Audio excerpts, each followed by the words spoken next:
So we went through our little survey. It's a person who hunts and kills to eat his food. So you guys say that it's somebody who hunts and kills to eat their food, hence the hunting part. What's the gathering part? Gather their food and eat it.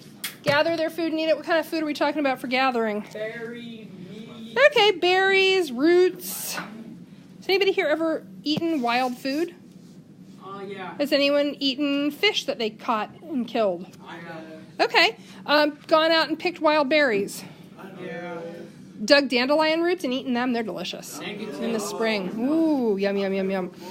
Okay, so do you think that hunter-gatherers look like this? Yeah. Yes. Okay, that's a hunter-gatherer band. Now, obviously, this is not contemporary. This is an image of, these are probably early North American peoples, maybe European. But yeah, it's a hunter-gatherer band. Every single thing that you're seeing in that, and it's a drawing, I get that. They killed, grew, found, made. Okay. Yeah. That's in the Amazon.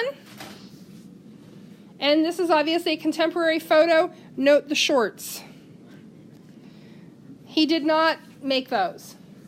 And a lot of hunter-gatherer tribes today do have sort of modern artifacts. They're not necessarily making everything that they use or own, but I'd say those weapons were made by that individual. Do hunter-gatherers also look like this? Yes. Yeah. And that's in Alaska. That's in a native settlement in Alaska.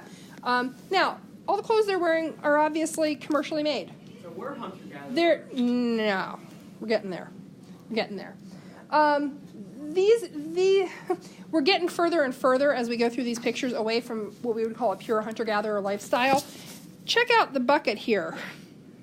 It's a plastic tub. For guts. Yeah, it's for guts, the gut bucket, but it may have come from Walmart. This is not a handcrafted wooden tub that they had to make themselves. So, if you see the houses in the background, those are not made of bones and hide. These are sort of hybrid cultures. They're doing a lot of hunter-gathering, but it's possible that they're also getting calories from other sources. But probably not Taco Bell in Alaska. These remote villages in Alaska do not have, every single piece of food that is not hunted or gathered near there comes in via air, and it's outrageously expensive. There are no roads to these places, none. There are literally no roads to these villages. So, the supplies for those houses in the background, and that might not necessarily be Alaska. That could be like the upper plains. Though it looks like caribou to me. It could be Canada. But, these guys are sort of like modified hunter-gatherers. This guy here, he's probably pretty pure hunter-gatherer. Though, again, he is wearing modern shorts, obviously. But I would imagine, if you look at the structure behind him, that's a grass thatch. He did that. He or his family or his friends or someone who lives with him did that. That's a hunter-gatherer culture. So let's get to the next question. Are there humans alive today who are hunter-gatherers? Yeah, of course. And most of you said yes. Now, are there a whole lot of humans alive today who are doing this? No. Pure hunter-gatherers, they call these uncontacted people, meaning they've had no contact with the modern world at all. There was a guy who was killed in an island off the coast of, was it Indonesia? Huh? Yeah, he was a Christian missionary who decided he was going to go Christianize the natives, and the natives have made it abundantly clear that they really want no part of that. Thank you very much. They got their thing. And if you step foot on their island, they will kill you.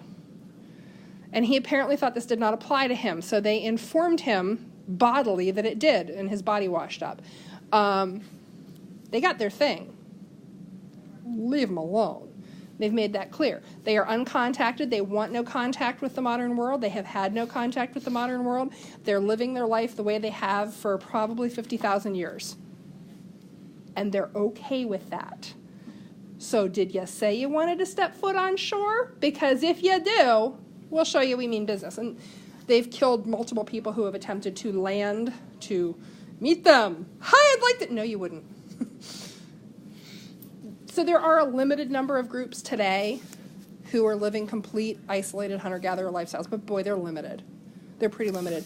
Most of the people we have today who are living hunter-gatherer lifestyles are living some sort of hybrid, where it's not pure hunter-gatherer at this point, but the number of calories, what you look at is how many calories are they getting from hunting and gathering. Which part of that do you think provides more calories, the hunting or the gathering? Don't yell it out. Talk to one another.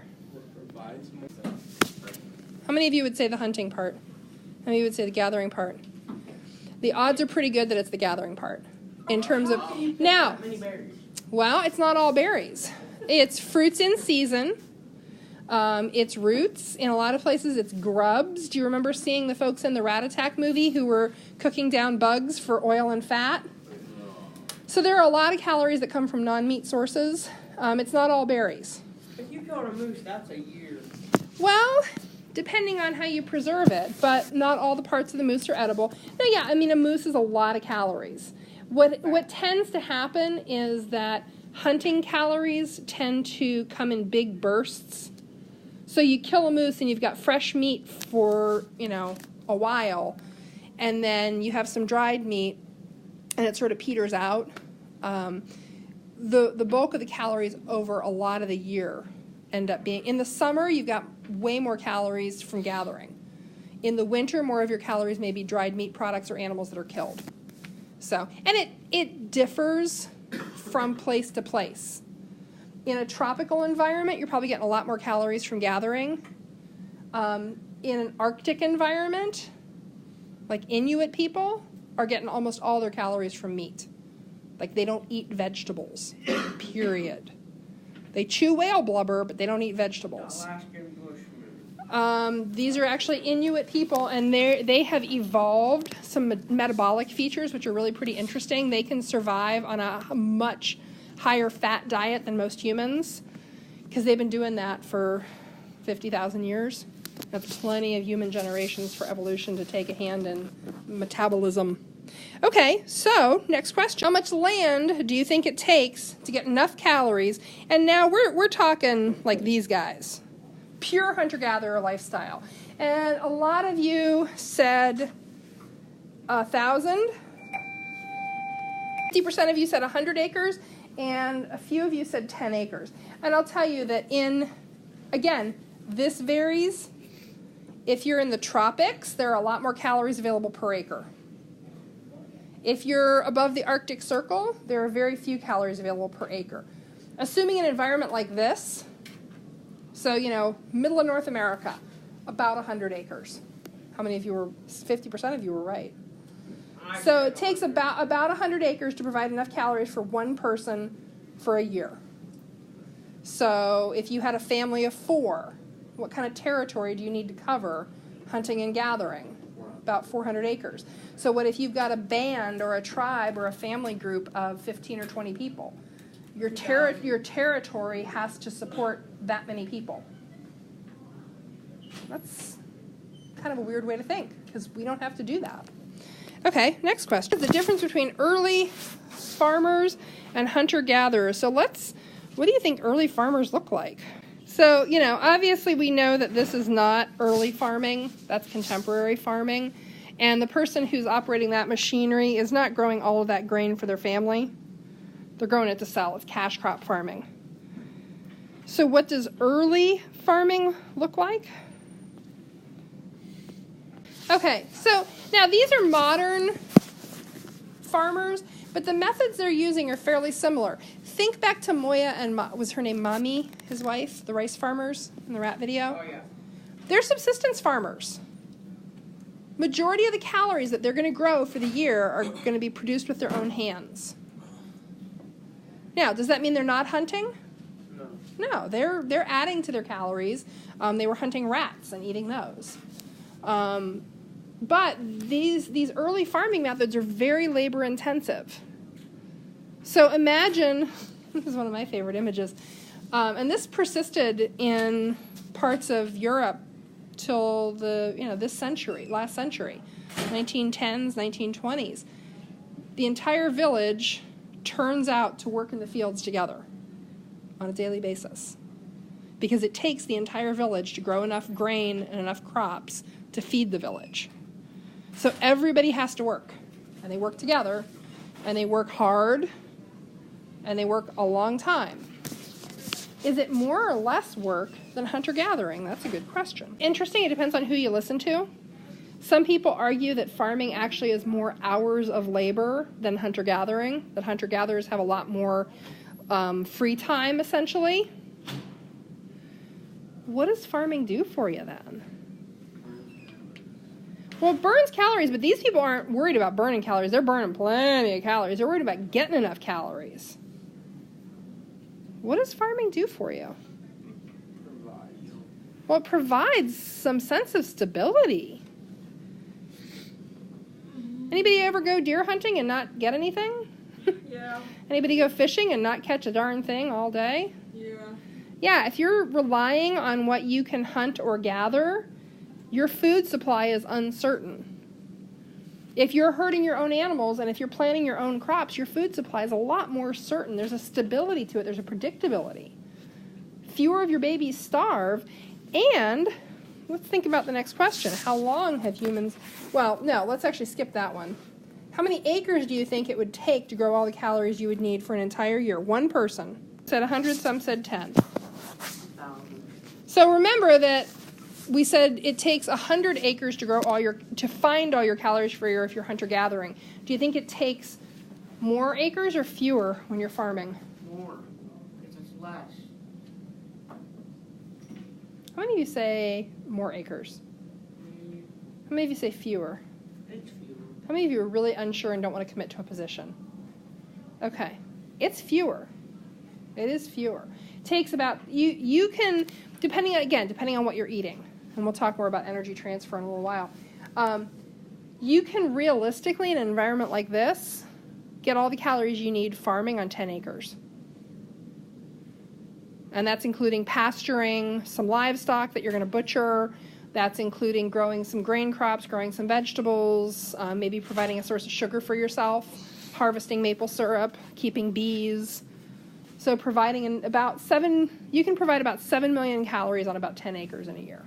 Yeah, it's hard work, but you can do it. You can do it. So with that, knowing that it takes about 1/10 of the land area to get enough calories for a year, which human lifestyle has a higher... So do any of you want to revise your answer based on the 10 to 100? 64% of you said farming would allow for a higher carrying capacity. Do you think that's realistic? Yes.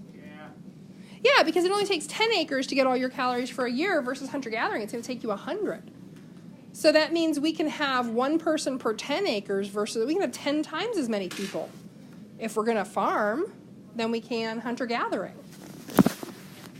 So, early humans all lived like this. Your ancestors lived like this. Whether they lived in Africa, in Asia, in North America, in Europe, whether they lived in the Arctic, any place humans have lived, if they lived on the Asian subcontinent, if they lived in Australia, every single continent had hunter-gatherer cultures. Remember that picture of Cheddar Man that we saw?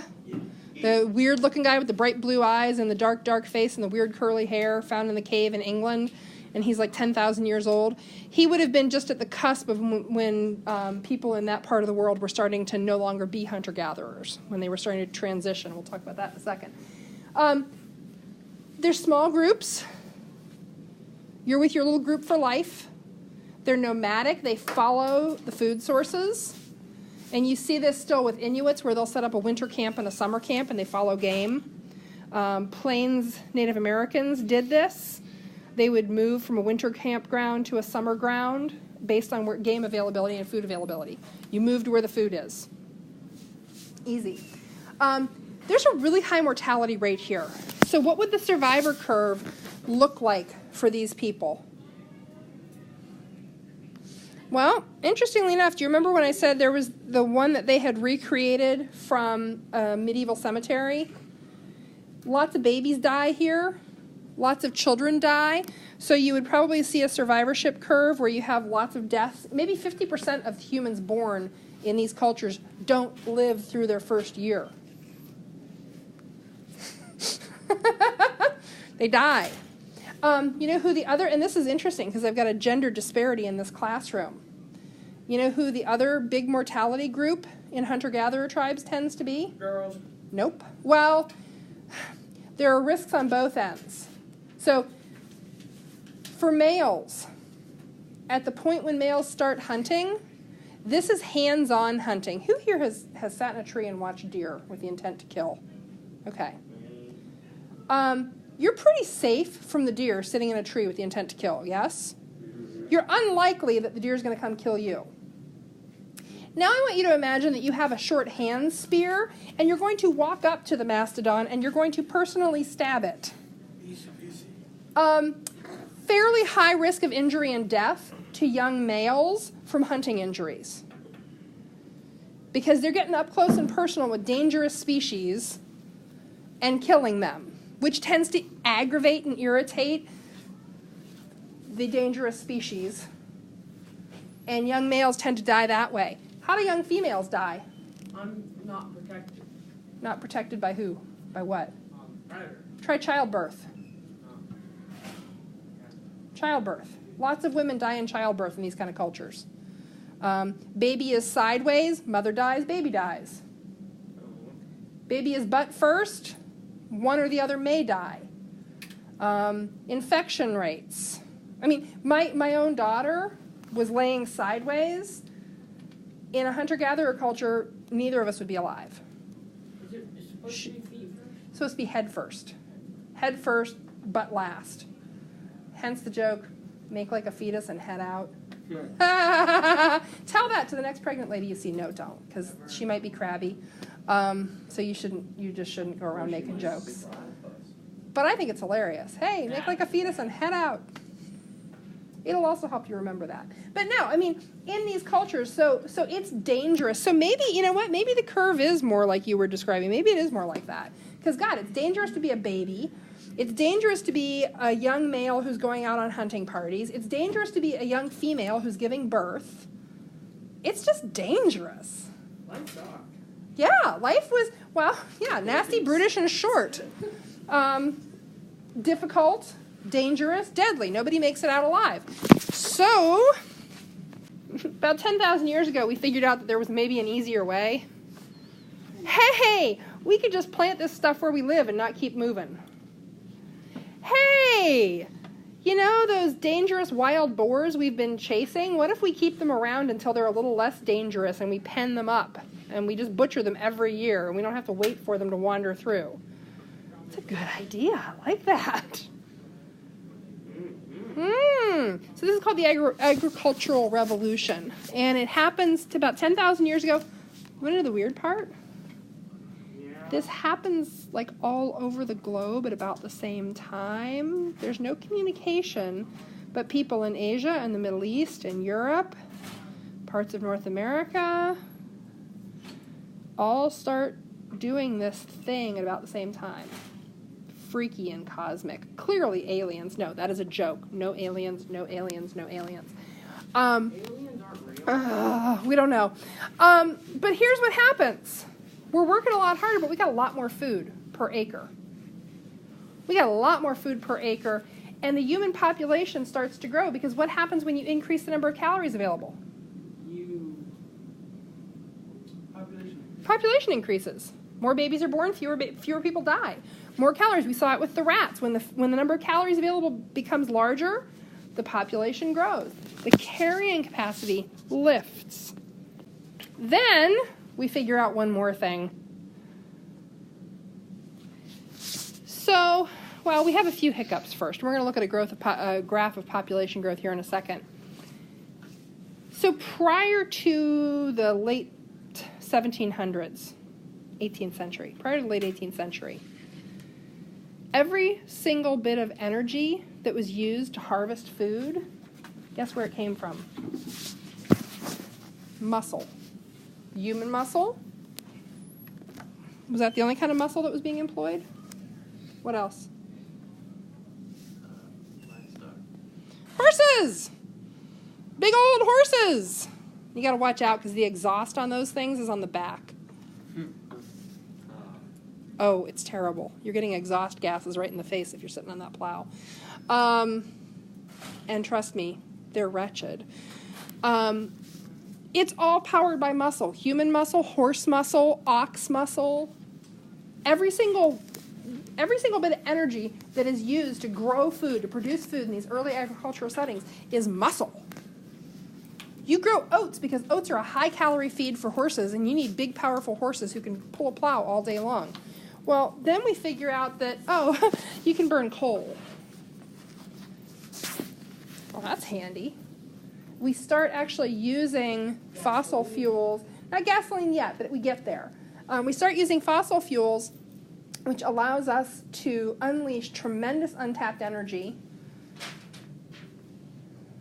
We can make more calories for less human energy. We can increase the number of calories available again. Plus, we figure out a few things like we start to figure out infection. We start to figure out some basic sanitation stuff like poop in the street is bad. No way. Seriously. I know, who would think? Prior to the Industrial Revolution, I mean, like London or any major city in 1500, next to the street was a ditch. Guess what was in the ditch? Feces. Do you know what a chamber pot is? It's the little pot that you pee and poop in at night if you have to go to the bathroom. Okay. And in the morning, you take the chamber pot, and you open up the front window, and you throw it out into the street. Yay! We started to figure out that maybe this was a problem. We had some major epidemics. You know, we had this little bubonic plague thing that killed a quarter of Europe. That was kind of ugly. Imagine 1 in 4 people dying in the course of a few years. Goodbye. Can you imagine? Well, can you imagine? So, in a city the size of Lisbon, what would that mean? So Lisbon's 8,000 people? It's 5,000. It's still a village. So let's say it's 5,000 people.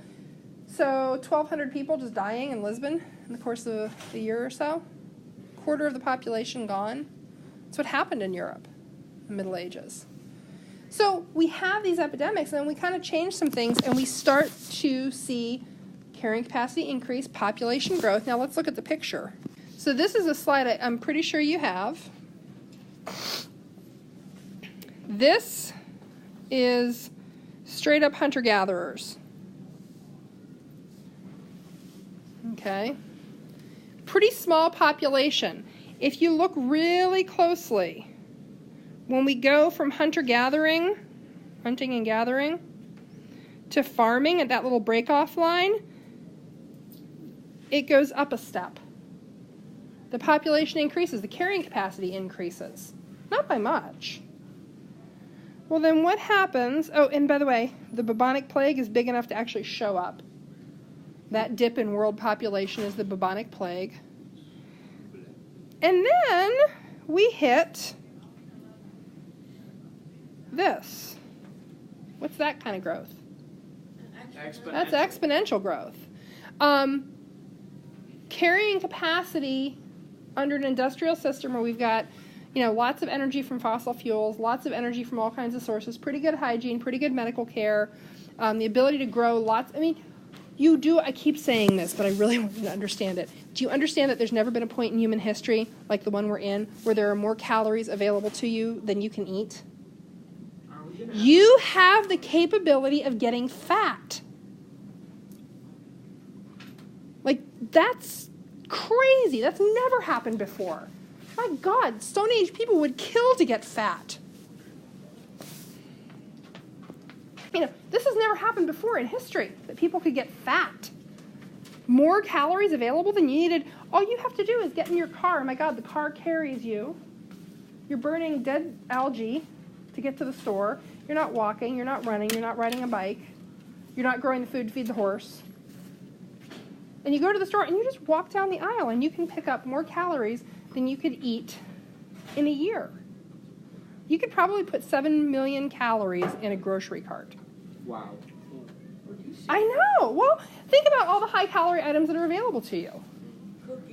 Cookies and butter and processed foods of every sort. I mean, how many calories are in... Actually, that's a good challenge. Can you take a picture of what 7 million calories in processed food would look like? A year's worth of calorie? Nah, probably not. But, here's the question for you. Have we hit carrying capacity? Do we know? We don't really know yet. So here's the deal. We're going to stop there. Tomorrow we are going to talk a little bit about industrial versus non-industrial nations and population dynamics, how populations in some places are growing and other places aren't. And then you're going to get your study guide, and you're going to have a couple things to work on for your test on Friday.